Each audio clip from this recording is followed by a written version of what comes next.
It is the renaissance for our people and their consciousness, how valuable and how important we are, how important community is. It is the renaissance for Black women truly understanding what they mean to this world and that nothing moves without Black women. There's anger, there's rage, there are those things that can very quickly take you to places, right? And can slip you into places where you become this man with a vendetta and you prioritize that over what is best for the mission and for the people that are depending on you to show up and get it right.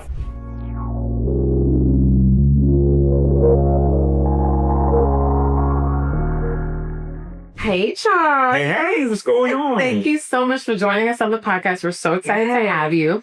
So we have a little initiation. Just a little bit. Wait a minute. I didn't know I was gonna get hey. Yes. All right, let's do it. Ain't no, there's no backing out now. Let's get into it. Okay. Like it's just a little light. Okay. Outside of all the titles and accolades and things that you do, Sure. do you say that you are? I'm a big ass kid. Can I cuss? Yeah, we I'm sorry. curse. Okay, No, we so curse. I'm a sailor. I'm a huge kid, right? Okay. And I'm a father. And I think that I am somebody that is just trying to do my absolute best to leave this world a little bit better than the way I found it. Oh, that's awesome. Yeah. So we asked all of our guests that. That's the initiation. That's it. That's it? Now you have 5 families. You all know. Oh, man. I was sweating. All right, cool. All right. Yeah, so we love to ask that question because we have such amazing, prolific people on this podcast. Yeah. And sometimes it's so easy to get caught up in all of that. Sure. So we just like to hear like, yeah, you're a big ass kid outside. I really am. Yeah. That's who I am. You know, I always wanted to be a dad, right? And let's back up. So first of all, just thank y'all for having me, right? Thank you all for using this platform.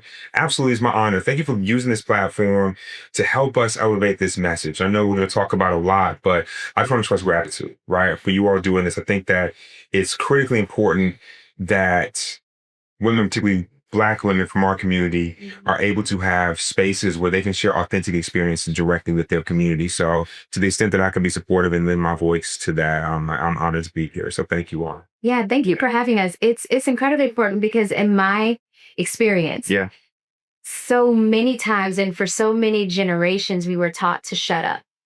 Shut up, don't feel, don't play too much. We don't want to hear about what excites you. We don't want to hear about what scares you. We don't want to hear about what hurts you. Hence why we will take your body, use your body for experimentation without giving you any anesthesia. And when you scream and cry and yell, we think that it's okay. Okay. So right now I have chills. 1. 2, I automatically know that we're going to have to do a part 2 of this because we're opening up such a prolific can of worms and there's so much intersectionality about. I love that you are level setting this conversation with that because that is one of the things that is truly a part of my work, truly a part of what is going on as a broader society. But at the end of the day, I think right now, this moment in time in history is so important because this is the renaissance for so many things. It is the renaissance for our people and their consciousness of how valuable and how important we are, how important community is. It is the renaissance for Black women truly understanding what they mean to this world and that nothing moves without Black women. Right? It is a renaissance when we talk about my work, we're going to get into it, for the maternal health movement. And what this means for us to take ownership of not only our health when it comes to maternal health, policy, reproductive rights, how we plan our family, how we choose to educate our children. It is a renaissance and it's an exciting time. We have a lot of work to, but it's an exciting time. Yeah. And I think so I always say like, I wouldn't have fared very well in another era. So God does all things well. Absolutely. Because being in this era, especially with being so vocal about, no, you're not going to talk to me in that way. No, you're not going to just do this to me because you think that this is how I should accept it. When I had my daughter, I had to have an emergency surgery because no one would believe me when I said, hey, she's not going to stay in until Thursday. Old as time. So now I'm having to have an emergency. I met the lady 90 seconds before she cuts into me. I don't know her. I'm terrified. I'm by myself because, again, because they made me wait, I didn't have any of my family there. They believe that they do your body better than you do your own. Exactly. And so the reason this conversation to me and to Danny is so important, because Danny's experience with ushering life earthside and my experience, totally different. Polar opposite. Yeah. Polar opposite. And that's why we were like, we have to have this conversation, because I think that a lot of the issue, especially in the Black community, is just not even realizing that there's another reality to be had. Yes. There's another experience to be had, not even knowing that it's an option or that it even exists. Yeah, you know, like when I tell women my birth story, they're like, you had a baby where? Had a baby at a birth house. Yeah. You had a baby doing what? You didn't have medication. You had a midwife. You had a doula. Like, what is that? What is a doula? Like, and then you assume that these are things that's just common knowledge. And then through the work that we've done on this podcast and the questions that we get, I'm like, wow, people really just don't realize, how many options there are. And that's why we just think the work you're doing is so beautiful to bring so much information and knowledge and just let women know that, hey, there's another way. There's a better way. And that in itself is life-changing. So we know that you are here to facilitate change in this way. But what would you say has changed you the most during this work? Yeah. I think that truly understanding that there are no limits on our potential, understanding that there are no limits to the impact we can make as an individuals and as a community. When I first started on this journey, I had no clue how it was going to be impactful. I didn't know how I would make a change. I didn't know how to resonate. And honestly, to be here having these conversations, and to have the type of visibility that my work with Cure Story has had, it's foreign to me, because I have been, people who know me know well, I've been immensely private. I hardly had social media even before this. Oh, wow. And so there was nothing in my past that prepared me to live a forward-facing life. Yeah. But God is funny in that way. Yes. And I think that that's it. And so I really, I said something at Cure's, I don't even like to say funeral, but I like to say celebration of life, is that the beautiful thing about love is it has the ability to turn pain into power.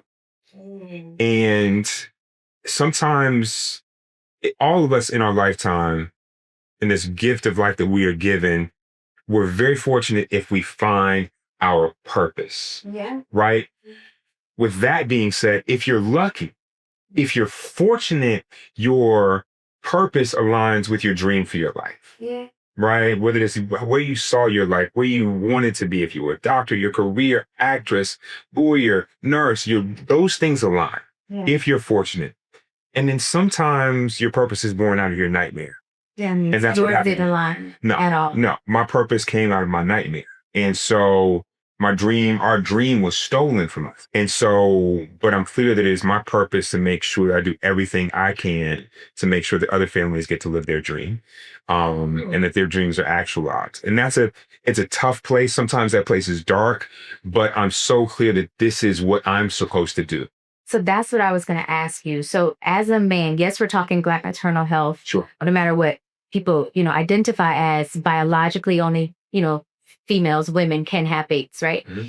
So with that, I do want to, yes, we're going to tap this up and go deep into that, but I want to ask you, how do you then, as a man who discovered his purpose through his nightmare, how do you manage, especially being someone who was private and now you're thrust into the forefront in ways you never imagined, while also dealing with an extremely painful experience, and one that doesn't just end on that day because you have children you still have to take care of, manage, raise into wonderful human beings. How do you, the human, manage all of that? The pain, the pressure, the excitement, the joy. Yeah. The sorrow, all of it. You know what? I'm not going to sit on your couch like I'm some guru and I got all this figured out, right? I'm going to be straight up with you. I'm transparent to a fault. I am still trying to figure it out every day. But that's what I do. I take it one day at a time, and I do my best to be guided by simple principles, right? It's like we wake up, we do our best to make mommy proud, and we repeat. That's it. We set clear goals on what our targets are. We try not to have mission creep as an organization. I try not to have mission creep as a father. I try and stay true to what is important to me and what I know is important to hear, and take it one day at a time. And, I think also for me, the ability, and that's another thing, I'm going to keep it real, is that I'm also very fortunate because I met a woman that changed my life. And even though she's not here in this realm of existence, I'm still clear that we still co-parent. You get what I'm saying? Like, there's not a major decision that I make that I don't think about what is it that Kira would do, or how would she have handled this situation? Or sometimes when I feel myself leaning too much into myself, right? And those things that are innately machismo, I just kind of take a second and say, hold on, wait a minute. Let me do my best to recenter myself in that love and that energy and that bright light that is her. Yeah. And that also kind of informs the advocacy work, right? Because there's anger, there's rage, there are those things that can very quickly take you to places, right? And can slip you into places where you become this man with a vendetta and you prioritize that over what is best for the mission and for the people that are depending on you to show up and get it right, right? And not act the ass and not, you understand what I'm saying? And not be like right. Bull in a china shop. Exactly. And I'll be real. And I think that there is I walk this fine line with my advocacy work too sometimes. But sometimes it's Dr. King and sometimes it's Nino Brown, right? And sometimes, right, you get what I'm saying? And everything about my life and things that I really didn't understand, particularly her influence and how she still has her fingerprints on me and how she affects people around her, around us, is still surreal to me. And I know that I get a lot of credit and a lot of pats on the back and a lot of attaboys for the work that I and we have done, but what I tell people is, for real, this really isn't me. This is the Kira effect. And all I have to do is show up because she's touching these lives. She's inspiring people. She is forcing issues and conversations that have been suppressed for so long. And it's just it's my job to continue to be a partnership in that way. Yeah. And do you, I just I'm trying not to cry because this is so this is so amazing and beautiful. But just for our listeners and people who may not be as familiar with your story, do you mind sharing a little bit about your experience? Yeah. And what was, and if there was, I'm assuming there was that moment that was like, I'm not just going to let this be in vain. I'm going to do something. I'm going to advocate. So it's a two-part question of sharing the story of what the experience was so everyone knows what we're referring to.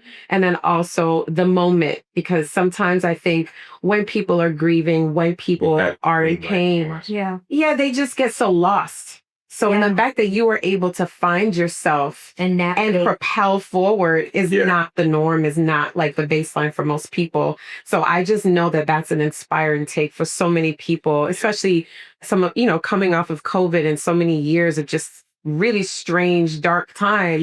A lot of people are in a similar space, so I would love to just leave that gem for you. I'm happy to kind of take it back and kind of help, the people that are joining us understand how I got here. And so there's a lot of phenomenal people out here that are in this work for birth justice that chose this work. This work chose me, right? Like I said, I'm a huge kid. I was fortunate enough to meet a woman that absolutely changed my life, and just to kind of, I'll do my best not to get carried away, but I can just brag on Kira all day. And so we're talking about a woman that was sunshine personified, talking about race cars, like had her pilot's license, was a skydiver, not we jumping out in tandem with, like literally, you know how many jumps you have to get just to be able to jump solo? I've only jumped one. You know what I'm saying? Yes, right. And we're talking about women that grew up right around the corner in Decatur, Georgia, right? And saw the world and spoke 5 languages. And like I say all the time, she was out of my league, but somehow, I made her my wife. Always wanted to be a dad, right? So we welcomed my first son, Charles V, right? Charles V. Oh, nice. Legacy, right? And you see these Roman numerals represent that legacy on my bracelet. So, I love that. Yeah, and so that's beautiful. Charles V. And always we begin to talk about how cool it would be to have back-to-back boys, right? Like, you know what I'm saying? And like, I know that both of you all are mothers. And once you get over that certain hump, it's the most beautiful thing ever if you have those babies back-to-back. And so we found out we welcomed in our second son, Langston, in 2016. Couldn't tell us nothing. We were so thrilled. Over the moon. And so we had relocated to Los Angeles. We were here in Atlanta. And the irony and one of the very painful pieces of what I'm going to share with you all is that as a father, as a husband, you want the best. You want the best for your family. And so we made the decision to give birth at Cedars-Sinai in Los Angeles. For those of you all who may not be familiar. They say. That's why I added the they say. They say. Because it's also where Serena Williams, but we're going to keep the party going. And so on April 12th of 2016, we walked into Cedars-Sinai for what we expected to be the happiest day of our lives and walked into a nightmare. Throughout Kira's entire pregnancy, she was extremely healthy. Langston was healthy, so there's no pre-existing conditions. We don't have a preeclampsia. And this is a woman that is in the picture of her. We went in for the delivery at 2:00. Langston's born perfectly healthy, 10 fingers, 10 toes, super handsome. This is it. Like everything we had prayed for, everything we prepared for was here. I know some of you all listening may be familiar with cesarean deliveries. And keep in mind, this is a routine scheduled cesarean. It's not an emergency cesarean. As you mentioned, you had to have an emergency, right? Because you were distressed and the baby was distressed. This is a routine scheduled C-section at our doctor's recommendation. And we can peel back the layers and maybe just keep this brief in the interest of time for your listeners. When recovered, I'm sitting there taking all in that pride of becoming a father for the second time. And as I look down, I can see blood in Kira's catheter. So this is around 4:00. Yeah. Okay. So I bring it to the attention of the doctors and the nurses. They come in, they check her, take her vitals, order a series of tests, include blood work, but very importantly, a CT scan or a CAT scan. Because you need to see on the inside. I see what's going on in the inside, right? And so at this point, and a CT scan was supposed to be performed stat. Everybody knows what stat means. Right now. Right now. Right now. So I'm concerned at this point, but I'm thinking my wife is healthy, my baby is healthy, and we're at Cedars-Sinai. Right? Thinking, I'm at the place. Yeah. We're good. 5:00 comes. No CT scan. Right? Her blood work comes back and showing that all of her blood levels are low. Right? She's sensitive to the touch, right? She's complaining about pain in her abdomen. So very early on, there's very clear signs that she's bleeding significantly internally. Yeah. No CT scan. The moment you have blood in the catheter, where is it coming from? It's not that's not where blood comes from. It doesn't come. Okay. Right? I'm not. 6:00. Okay. You're not even a doctor. You know that this is problematic. Yeah. No CT scan. She's still there. So I'm saying, hey, look, though, where's CT scan? They're saying, oh, it's coming. We're going to see. I'm like, okay. Right? 7:00. About 7:00, she's shivering uncontrollably. Right? Right? And I'm like, yo, what's going on? Like, oh, well, maybe we may take her back to surgery. Hold on. And this game of dismissal, denial, and deprioritization continues to escalate. And I'm asking one what's going on? Oh, 8:00, no CT scan. I ask, what's going on? 9:00. Only thing they've done up to this point is give her IV fluids, right? It's important to understand. I'll share this with the audience. I haven't shared this much publicly, but her medical records, when we got her medical records back, they indicated that she was identified as a surgical emergency at 6:43. And it's 9:00. 9:00. 10:00, no CT scan. 11:00, no CT scan. What? It wasn't until 12:30 a.m. that they made the decision to take her back to surgery. After I've been sitting there begging, pleading, everything I can to try and get them to do it. So at this point, she's weak, but she's conscious of everything. They take her back to the OR. We're walking towards the OR, holding her hand, and we finally get to a set of double doors to the operating room. And the doors open and they close behind her. And when those doors closed behind her, it was the last time I saw my wife.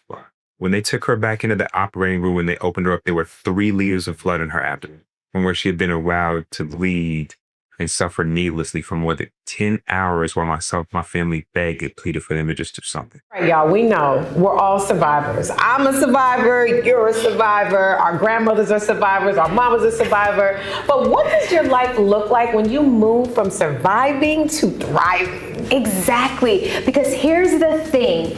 Staying in that cycle of survival for so long makes you miss out on the best parts of life that only come after you've learned how to thrive. The challenge, if you choose to accept it and understand it, is that the only way to get to the thriving part of this whole life thing is to learn how to change. With this program, you'll get 7 tools that you can use that will take you from awareness all the way to advancement so that you will have the skills and you'll be able to apply some of these tools and resources to start living the life you actually want. It is absolutely time for you to not only take control of your life, but to start creating and designing a life that feels as good as it looks. Go now, hurry up.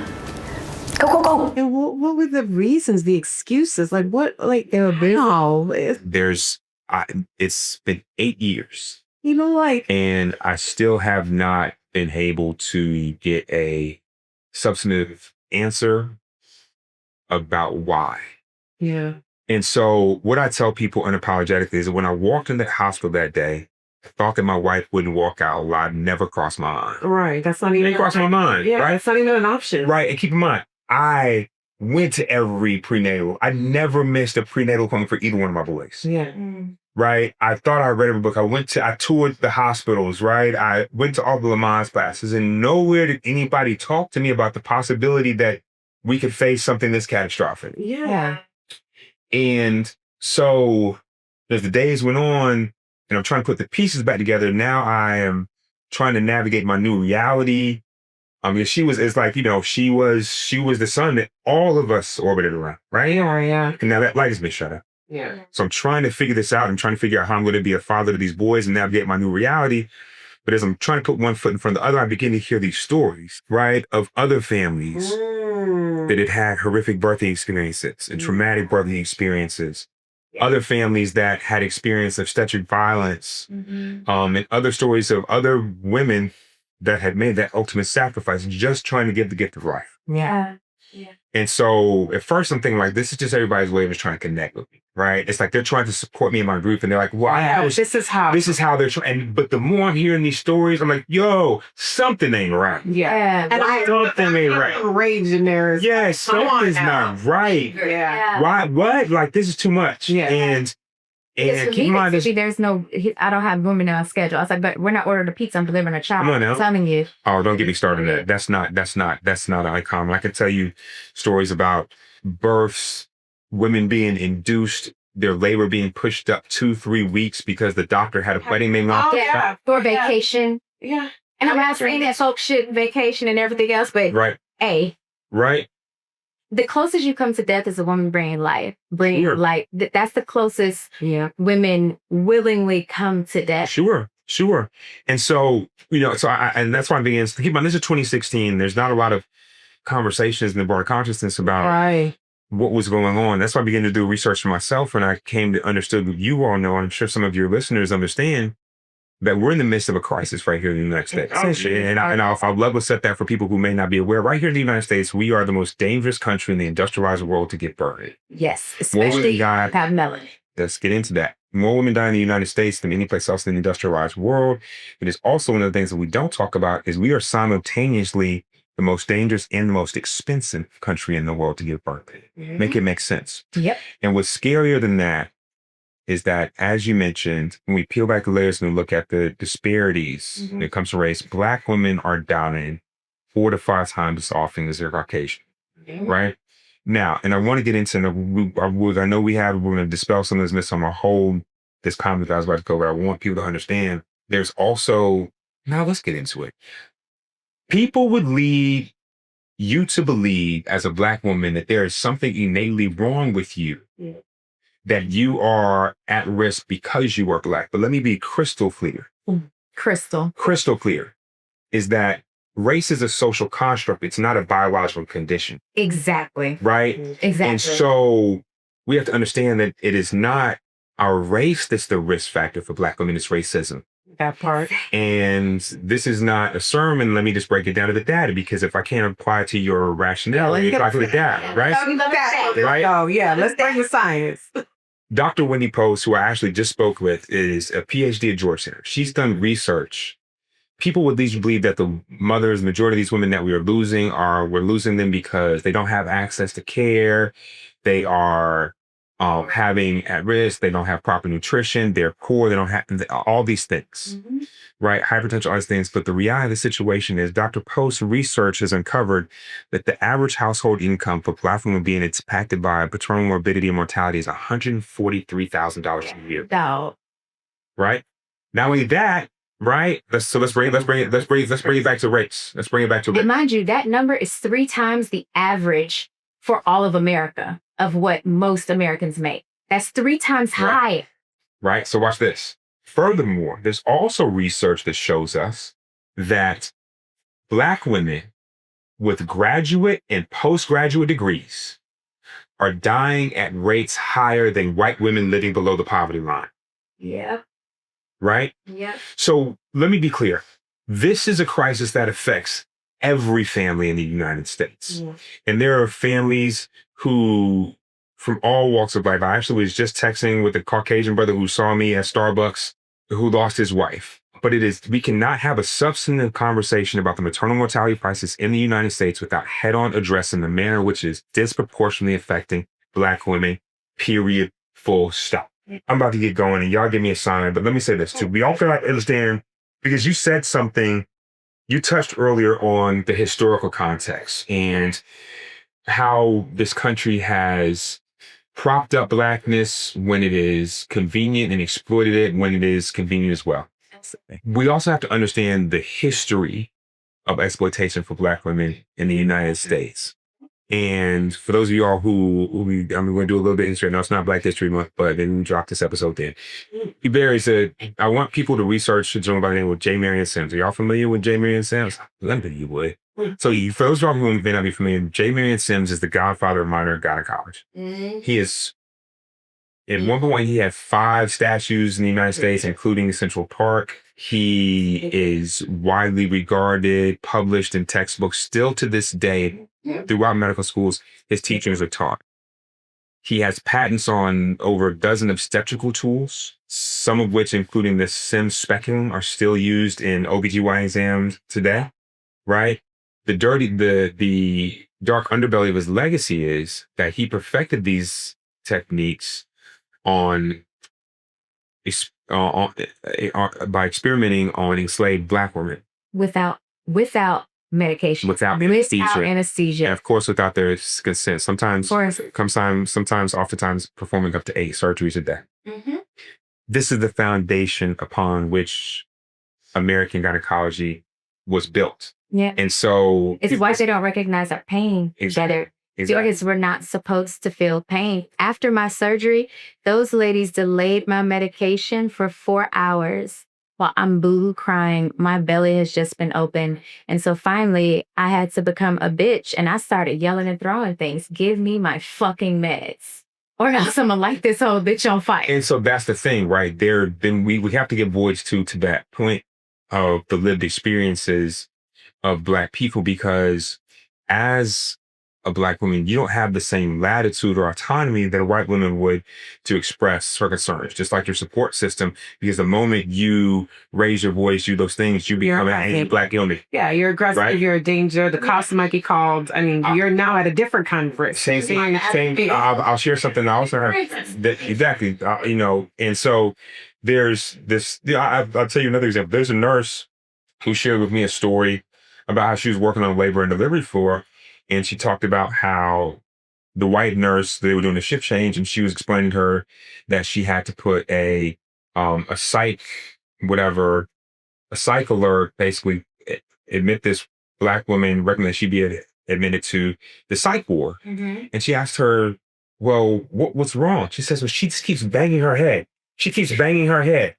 And she's like, and she said, well, is she Black? She said, yeah.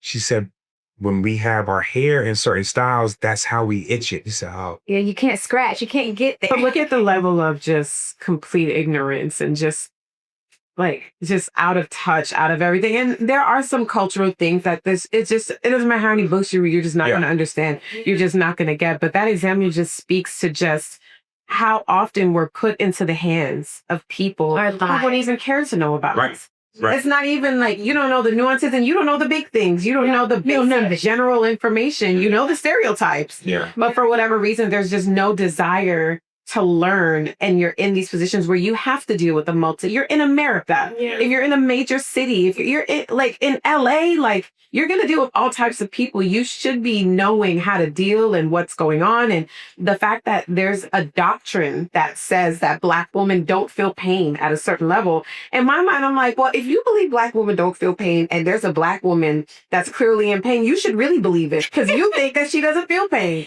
So if she's yelling and screaming, it must be the worst thing ever. You know what I mean? That should be the mentality. To your point, but this is what's even crazier, is that oftentimes, instead of recognizing that pain, sometimes Black women or Black people, because there's that preconceived notion about pain tolerance, that you complaining about your pain to a certain level as a Black person, it's drug-seeking behavior. I was seeking drugs, though. I get that. Right. But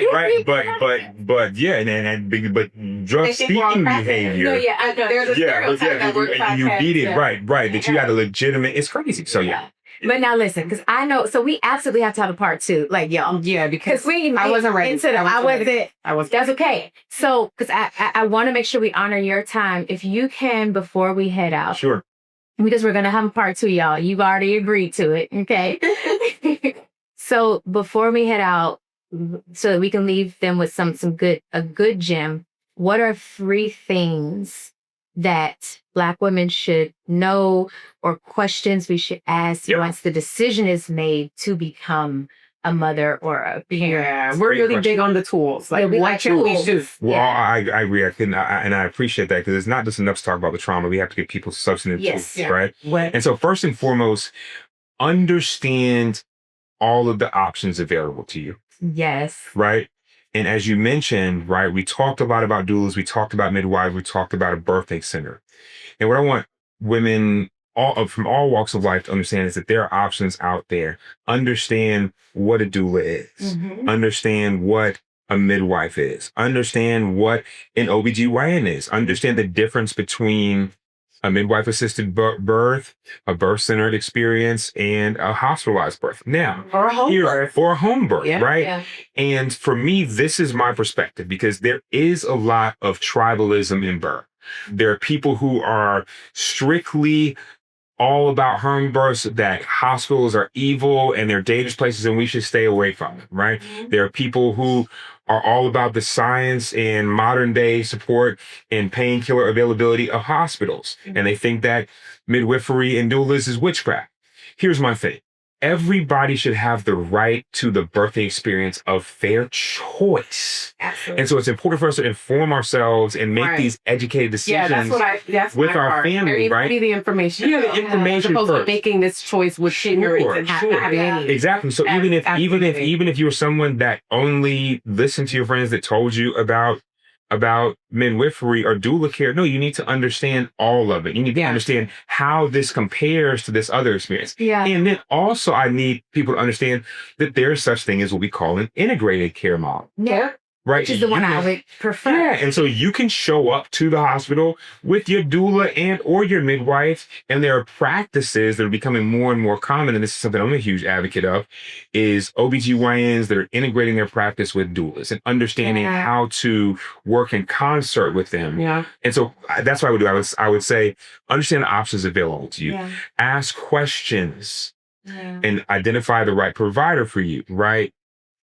Understand what their track record is, what decisions there, who makes the final decision, particularly if you're going to a hospital, you're dealing with the OB. Yeah. Asking what your cesarean rates are. Yeah. Right? Understands, and I'll give you a simple one, particularly for Black women. If you go into an OBGYN's office, one of the first questions you should ask is this: are you aware, and I don't care if that OBGYN is Black, a Black woman, ask them directly, are you aware of the Black maternal health crisis and how Black women are disproportionately dying in childbirth? Pause. And what is it that you and your practice are doing to ensure, that I not only survive, but I thrive? Oh my God. That's the one, y'all. Right? That's the one. That's the one. Yeah, that's the one. Now, this is the important part. That question is going to tell you so much about who that provider is. Yeah. Because the likelihood is they're going to answer, y'all. I hope y'all are following this, right? You are. The way that provider responds is going to tell you everything you need to know.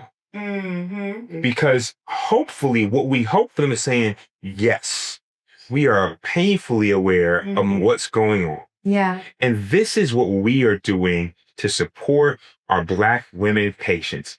We are tired of it. We want to make sure that they thrive and that you and your baby are safe. These are the things that we are doing. Or what they're going to say is, they dismiss it.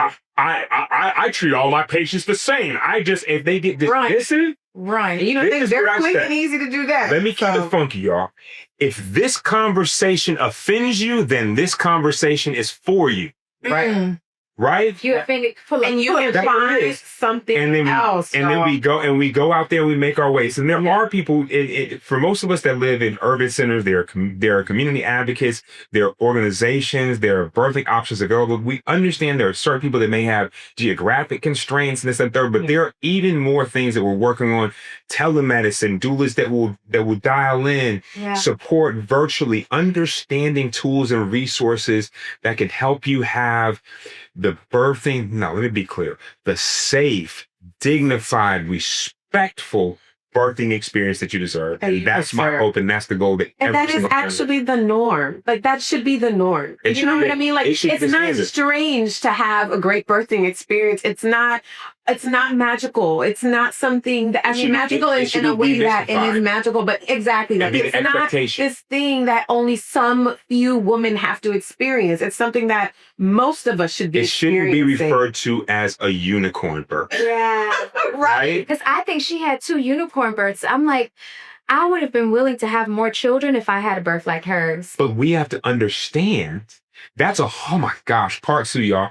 But you have to understand that that's a whole nother way of allowing our trauma to inform our decisions, right? Like you are a dynamic, beautiful, intelligent woman who is primed to be a mother. And you're making decisions about how many children are going to be blessed for you to have as your mother based upon the fear of that outcome.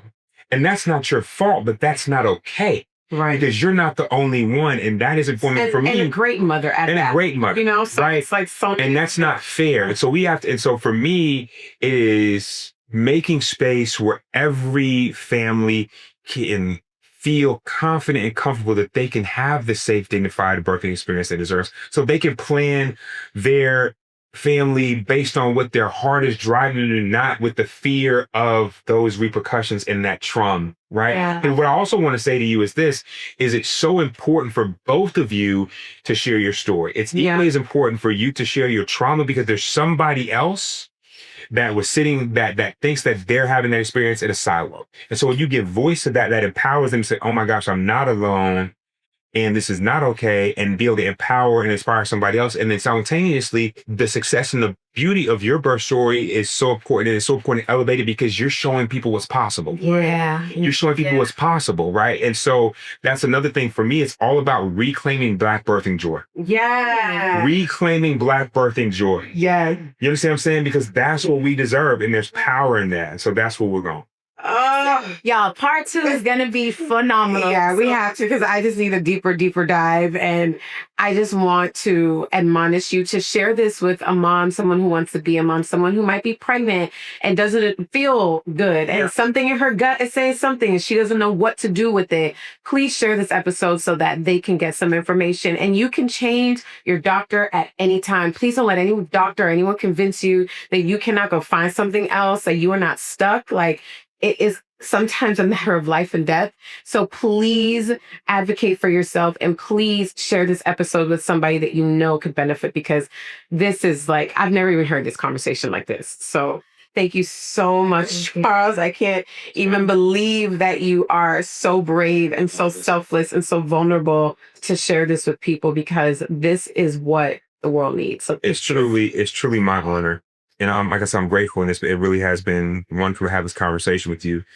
And I'm going to apologize in case y'all use this in post-production and want to chop it up someplace else in the episode. But to further drive home your point is that when we're choosing providers, we have to understand that they're not doing you a favor.